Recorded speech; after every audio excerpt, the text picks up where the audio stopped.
bapak-bapak, ibu-ibu, saudara-saudara sekalian, menjadi orang pertama dalam suatu hal yang baik adalah merupakan kebanggaan tersendiri. Saya akan menyampaikan khotbah pada saat ini dengan judul Maria Magdalena, saksi pertama kebangkitan Kristus. Bagaimana hal itu bisa terjadi? Maria Magdalena meraih sesuatu anugerah yang besar sekali karena dia menjadi saksi pertama kebangkitan Kristus. Sementara murid-murid yang lain belum pernah ditemui oleh Tuhan Yesus atau melihat Tuhan Yesus sesudah kebangkitannya dari antara orang mati, maka Maria Magdalena ini adalah yang pertama melihat Tuhan. Saya akan bacakan sumber dari Injil Yohanes pasal yang ke-20, saudara-saudara, untuk mempertegas ungkapan yang sudah saya sampaikan tadi. Dalam ayat yang pertama, pada hari pertama minggu itu, pagi-pagi benar, ketika hari masih gelap, pergilah Maria Magdalena ke kubur itu, dan ia melihat bahwa batu telah diambil dari kubur. Ia berlari-lari mendapatkan Simon Petrus dan murid-murid yang lain yang dikasihi Yesus dan berkata kepada mereka, "Tuhan telah diambil orang dari kuburnya, dan kami tidak tahu di mana ia diletakkan." Maka berangkatlah Petrus dan murid yang lain itu ke kubur. Saudara-saudara, jadi dalam ayat-ayat yang pertama saya bacakan ini disebutkan bahwa Maria Magdalena pergi ke kubur untuk melihat Tuhan di sana. Dalam bagian-bagian lain Injil Matius, Markus dan Lukas, di sana disebutkan bahwa beberapa orang perempuan pergi ke kubur bersama-sama. Tapi dalam bagian ini tadi kita baca Maria Magdalena tidak bersama dengan yang lain. Jadi kemungkinannya adalah bahwa Maria Magdalena ini mendahului yang lain. Dia pergi lebih dahulu, lebih cepat, karena dorongan hati nurani yang kuat sekali untuk melihat Tuhannya, untuk meminyaki jasad Tuhannya, untuk menaburkan bunga di sana sebagai tanda cinta. Saudara-saudara yang dikasihi Tuhan, dalam bagian yang telah kita baca tadi, Maria tidak menemukan Tuhan di sana dan dia berlari-lari memberitahu kepada murid-murid Tuhan yang lain dan mengabarkan bahwa Tuhan Yesus tidak ada di dalam kubur. Sementara batu telah digulingkan dan besar kemungkinannya Tuhan Yesus telah dicuri oleh orang. Saudara-saudara, dalam pembacaan tadi, maka kita lanjutkan di ayat yang ke-11. Ketika murid-murid yang lain juga pergi ke kubur dan mendapatkan hal yang sama seperti yang diceritakan oleh Maria Magdalena, maka pulanglah mereka dengan hati yang kecewa. Tetapi di ayat 11 ini dikatakan, tetapi Maria berdiri dekat kubur itu dan menangis sambil menangis ia menjenguk ke dalam kubur itu.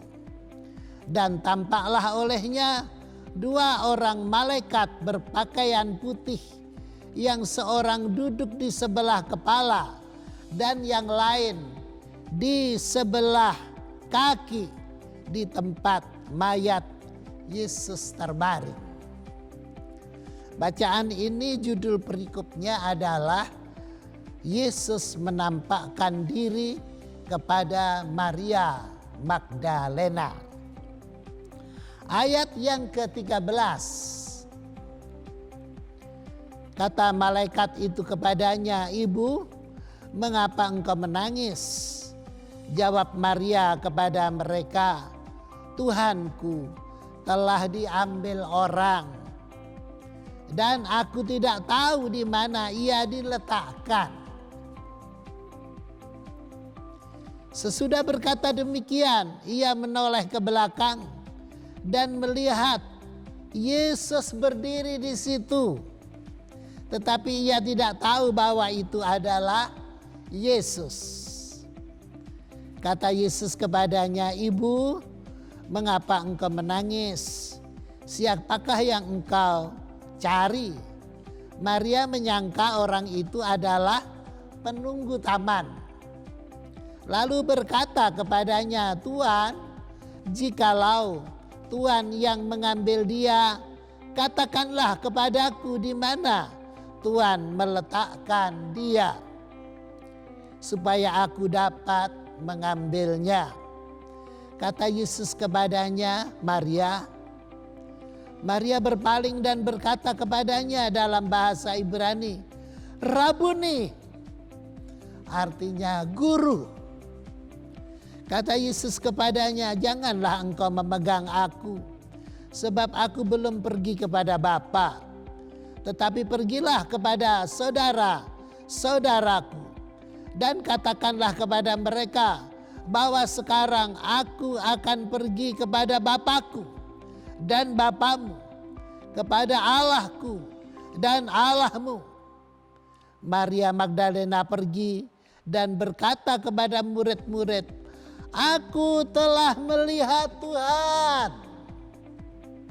Dan juga bahwa Dia yang mengatakan hal-hal itu kepadanya.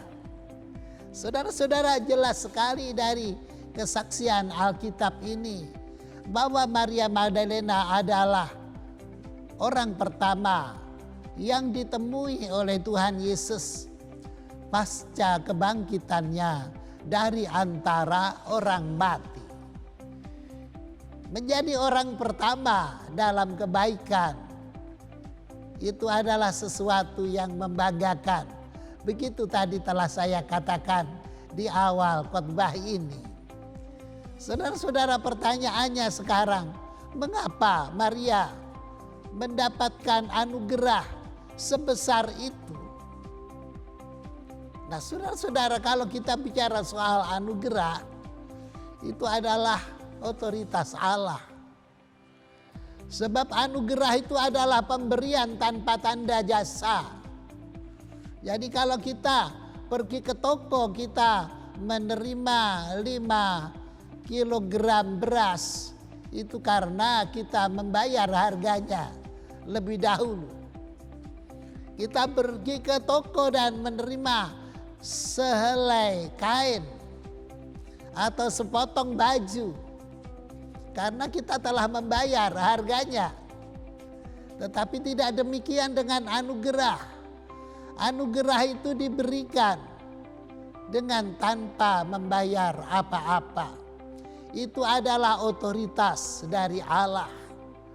Tetapi saudara-saudara, tidak ada salahnya kalau kita belajar dari kehidupan Maria Magdalena ini. Siapa tahu dengan cara begitu maka kita akan memperoleh yang terbaik yang diberikan oleh Allah kepada setiap orang yang beriman kepadanya. Pertama-tama saya akan membukakan Injil Lukas pasal yang ke-8. Ayatnya yang pertama sampai yang ketiga. Demikian bunyinya dalam perikop yang berjudul perempuan-perempuan yang melayani Yesus. Tidak lama sesudah itu Yesus berjalan berkeliling dari kota ke kota dan dari desa ke desa, memberitakan Injil Kerajaan Allah. Ke-12 muridnya bersama-sama dengan dia dan juga beberapa orang perempuan yang telah disembuhkan dari roh jahat atau berbagai penyakit, yaitu Maria yang disebut Magdalena yang telah dibebaskan dari 7 roh jahat, Yohana istri Kusa, bendahara Herodes, Susana, dan banyak perempuan lain. Perempuan-perempuan ini melayani rombongan itu dengan kekayaan mereka.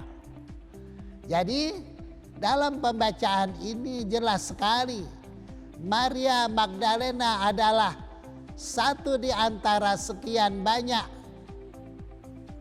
ibu-ibu atau wanita-wanita yang melayani rombongan penginjil Tuhan Yesus dengan ke-12 muridnya.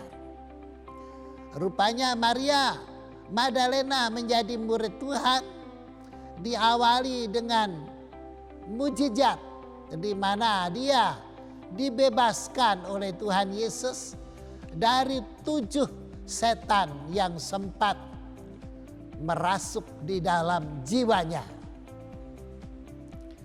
Saudara-saudara, ini hebat sekali. Dirasuk 1 setan aja orang sudah buruk, saudara-saudara. Ini 7 setan yang merasuk. Tapi Tuhan Yesus berkuasa melepaskan Maria Magdalena dari 7 setan ini. Saudara-saudara, itu sebabnya Maria Magdalena sangat mengasihi Tuhan.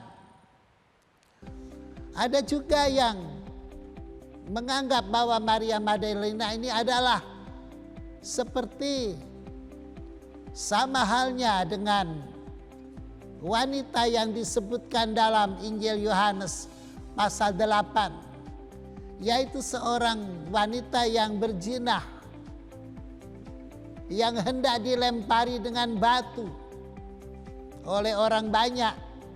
Tetapi Tuhan Yesus melepaskan dia dari ancaman pembunuhan itu. Ketika Tuhan Yesus berkata, barang siapa yang tidak berdosa, silahkan melempari perempuan ini dengan batu. Dan tidak ada seorang pun yang melempar dengan batu. Mungkin karena semuanya merasa sebagai orang berdosa. Jadi kalau memang benar Maria ini adalah sama dengan yang tertulis dalam Yohanes pasal 8. Saudara-saudara, Tuhanlah yang tahu. Juga ada yang menyamakan Maria Magdalena ini dengan perempuan yang tertulis di dalam Injil Lukas pasal 7. Yang meminyaki kaki Tuhan Yesus, yang mengurapi dengan air mata, menyeka dengan rambutnya, dan meminyaki dengan minyak yang mahal harganya, dan menciumi kaki itu. Kalau memang benar begitu, saudara-saudara, memang luar biasa sekali Maria Magdalena ini, saudara-saudara. Bahkan kita melihat juga di dalam Lukas pasal yang ke-10, ayatnya yang ke-38. Maria dan Marta. Ini adalah perbandingan antara 2 orang bersaudara. 2 orang perempuan yang bersaudara satu sama lain. Bagaimana sikapnya terhadap Tuhan Yesus? Ketika Yesus dan murid-muridnya dalam perjalanan, tibalah ia di sebuah kampung. Seorang perempuan yang bernama Marta menerima dia di rumahnya. Perempuan itu mempunyai seorang saudara yang bernama Maria. Maria ini duduk dekat kaki Tuhan dan terus mendengarkan perkataannya. Sedang Marta sibuk sekali melayani.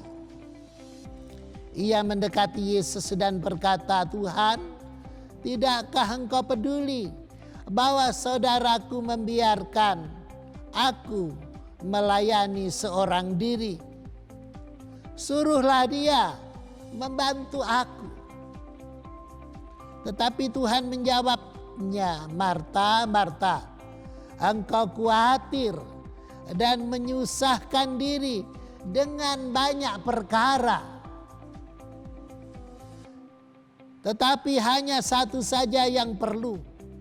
Maria telah memilih bagian yang terbaik yang tidak akan diambil daripadanya." Puji Tuhan, saudara-saudara sekalian. Jadi inilah yang dilakukan oleh Maria Magdalena. Dia suka duduk di ujung kaki Tuhan untuk mendengarkan suaranya. Dalam mengaplikasikan contoh ini di kehidupan sehari-hari adalah kita sembahyang. Kita melipat lutut, kita duduk di kaki Tuhan, kita mendengarkan suaranya, dan kita melantunkan pujian, pengagungan, pemujaan, rasa kagum kepada Tuhan. Saudara-saudara yang kekasih, jadi itulah yang dilakukan oleh Maria. Dia telah memilih bagian yang terbaik yang tidak bisa diambil daripadanya. Tanpa mengecilkan Marta, saudara-saudara, Marta memang dia telah mengambil bagian, melayani, mungkin dengan memasak, menyediakan makanan dan minuman. Okelah, itu baik saja. Tetapi Tuhan Yesus mengakui bahwa duduk di kaki Tuhan adalah bagian yang terbaik yang tidak bisa diambil daripadanya. Bila saudara dan saya punya kegemaran duduk di kaki Tuhan, saudara-saudara, itu tidak bisa diwakilkan kepada siapa saja, saudara-saudara. Di gereja di tempat saya melayani, di GPDI Citra Raya, kami mengajarkan kepada jemaat agar supaya selalu melakukan sembahyang pagi dan sembahyang petang, berdoa siang dan malam. Jadi 4 kali menghadap kepada Tuhan, pagi dan petang sembahyang. Nyaris tidak ada permohonan apa-apa, kecuali hanya pemujaan kepada Allah. Seperti yang dilakukan oleh Imam Besar Harun, sebagaimana yang tertulis dalam kitab Keluaran pasal yang ke-20. Di sana dikatakan, "Hendaklah engkau membakar ukupan dan wangi-wangian setiap hari, pagi dan petang, turun-temurun sampai selama-lamanya." Jadi itu adalah suatu pemujaan kepada Allah, saudara-saudara, yang tertulis sebagaimana dalam kitab Keluaran pasal yang ke-30 ayat 1 dan beberapa ayat berikutnya. Saudara-saudara, jadi Maria Magdalena dia punya keistimewaan, yaitu selalu duduk di ujung kaki Tuhan. Kemudian kalau kita lihat dalam kitab Yohanes pasal 12, saudara-saudara, apa yang dilakukan oleh Maria, murid Tuhan ini. Dalam perikop yang berjudul Yesus diurapi di Betania, 6 hari sebelum Paskah, Yesus datang ke Betania, tempat tinggal Lazarus yang dibangkitkan Yesus dari orang mati. Di situ diadakan perjamuan untuk dia dan Marta melayani, sedang salah seorang yang turut makan dengan Yesus adalah Lazarus. Maka Maria mengambil setengah kati minyak narwastu murni yang mahal harganya, lalu meminyaki kaki Yesus dan menyekanya dengan rambutnya, dan bau minyak semerbak di seluruh rumah itu. Tetapi Yudas Iskariot, seorang dari murid-murid Yesus yang akan segera menyerahkan dia, berkata, "Mengapa minyak narwastu ini tidak dijual 300 dinar dan uangnya diberikan kepada orang-orang miskin?" Hal itu dikatakannya bukan karena ia memperhatikan nasib orang miskin, melainkan karena ia adalah seorang pencuri. Ia sering mengambil uang yang disimpan dalam kas yang dipegangnya. Maka kata Yesus, "Biarkanlah dia melakukan hal ini, mengingat hari penguburanku.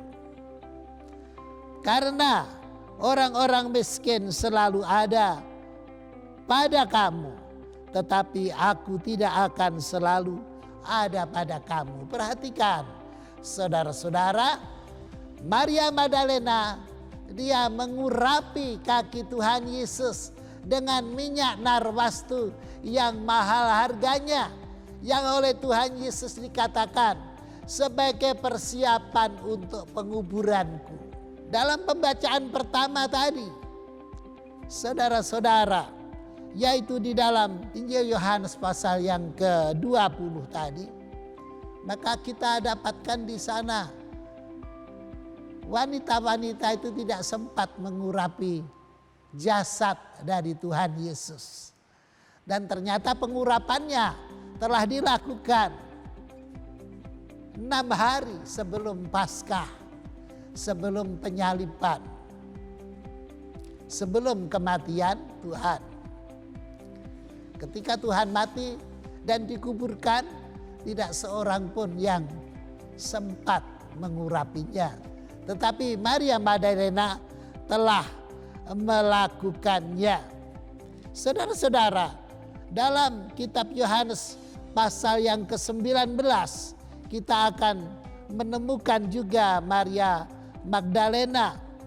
Apa yang dia lakukan dalam ayat yang ke-25, "Dan dekat salib Yesus berdiri ibunya dan saudara ibunya, Maria istri Kleopas dan Maria Magdalena."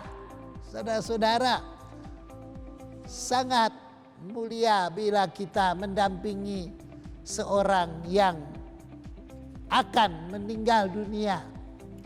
Saya berbahagia sekali ketika mendampingi ibu saya menghembuskan nafas terakhir ketika beliau berusia 84 tahun. Saya bahagia sekali ketika mendampingi, beberapa kali ada teman pendeta yang meninggal dunia menghembuskan nafas yang terakhir. Saudara-saudara, itu dianggap sesuatu yang mulia, saudara-saudara. Dan Maria Magdalena ada di dekat salib Yesus ketika dia menghembuskan nafas yang terakhir.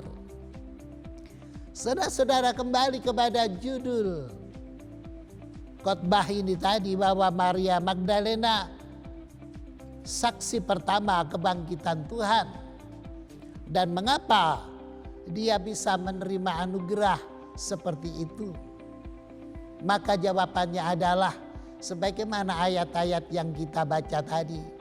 Dan tentu bisa kita jadikan pelajaran saudara-saudara. Supaya kita mendapatkan berkat yang besar dari Allah. Saudara-saudara, mari kita lakukan seperti yang Maria Magdalena lakukan, yaitu setia melayani Tuhan, yaitu setia duduk di ujung kaki Yesus, yaitu selalu setia berdoa dan bersembahyang,